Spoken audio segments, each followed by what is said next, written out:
Now here is a practical technique. The first thing you do, you must know exactly what you want in this world. When you know exactly what you want, make as lifelike a representation as possible of what you would see and what you would touch and what you would do and physically moving in such a state. For example, suppose I wanted a home, but I had no money, but I still know what I want. I, without taking anything into consideration, I would make as lifelike a representation of the home that I would like, with all the things in it that I would want. And then, this night, as I would go to bed, I would, in a drowsy, sleepy state, the state that borders upon sleep, I would imagine that I am actually in such a house, that were I to step off the bed, I would step upon the floor of that house. Were I to leave this room, I would enter the room that is adjacent to my imagined room in that house. And while I am touching the furniture and feeling it to be solidly real, and while I am moving from one room to the other in my imaginary house, I would go sound asleep in that state. And I know that in a way I could not consciously devise, I would realize my house. I have seen it work time and time again. If I wanted promotion in my business, I would ask myself what additional responsibilities would be mine were I to be given this great promotion. What would I do? What would I say? What would I see? How would I act? And then in my imagination, I would begin to see and touch and do and act as I would outwardly see and touch and act were I in that position. If I now desired the mate of my life, were I now in search of some wonderful girl or some wonderful man, what would I actually find myself doing that would imply that I have found my state? For instance, suppose now I was a lady. One thing I would definitely do, I would wear a wedding ring. I would take my imaginary hands and I would feel the ring that I would imagine to be there. And I would keep on feeling it and feeling it until it seemed to me to be solidly real. I would give it all the sensory vividness I am capable of giving anything. And while I am feeling my imaginary ring, which implies I am married, I would sleep. This story is told us in the Song of Songs, or the Song of Solomon. It is said, "At night on my bed, I sought him whom my soul loveth. I found him whom my soul loveth, and I would not let him go, until I brought him into my mother's house, right into the chamber of her that conceived me."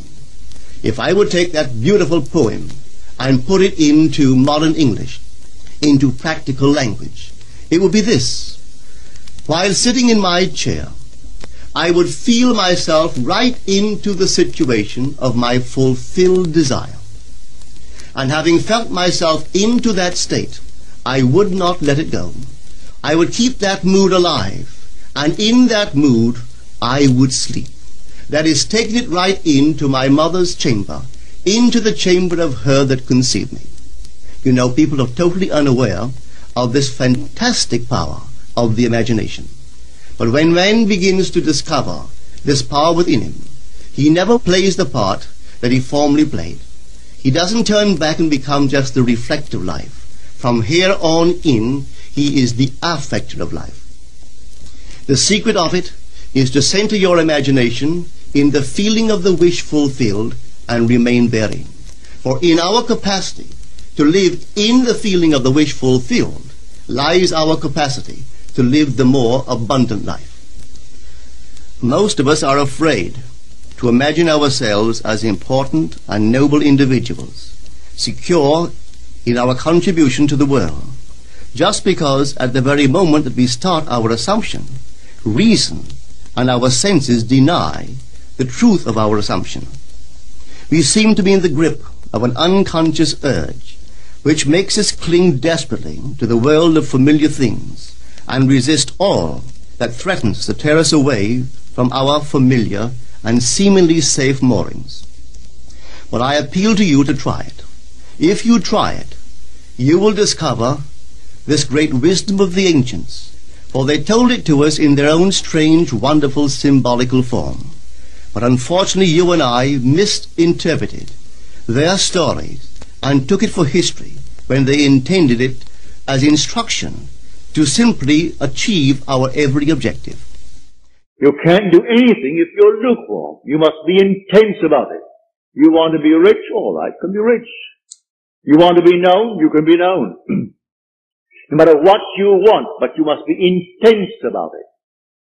And then commune with your own heart upon your bed, and then let it drop. So I say to everyone here, believe me, your own wonderful I amness, your consciousness, your wonderful human imagination, that is God. And all that you behold, though it appears without, it is within, in your imagination, of which this world of mortality is but a shadow. So you can change the shadow if you change the object, for you are the light. He said, I am the light of the world. Change the object that you're holding within yourself and identifying yourself with it. Change that object, you're lighting up, and you'll cast a new shadow upon the world. So you say, I am, and you name it. And then you say, I am unemployed. No, I am gainfully employed. Making more than I've ever made before. Don't ask yourself how, why, and through whom. That is not your conscious reasoning mind's concern. If you take the intellectual background, the educational background of those who are making top money in the theatrical world, I doubt that they could pass any college examination. I don't think they could pass any entrance examination to college. Yet they're making $1 million, $2 million a year. You think Bob Hope could pass today's examination for entrance into college? But all of his material is written for him anyway. Can't even write that.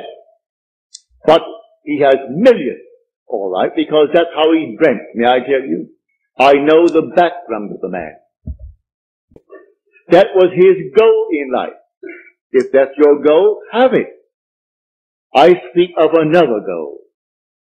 The goal of awakening to who we are. When man awakens from this dream, the whole vast world and all that it contains is as nothing to the being that you are. You came down from heaven, where the whole is yours.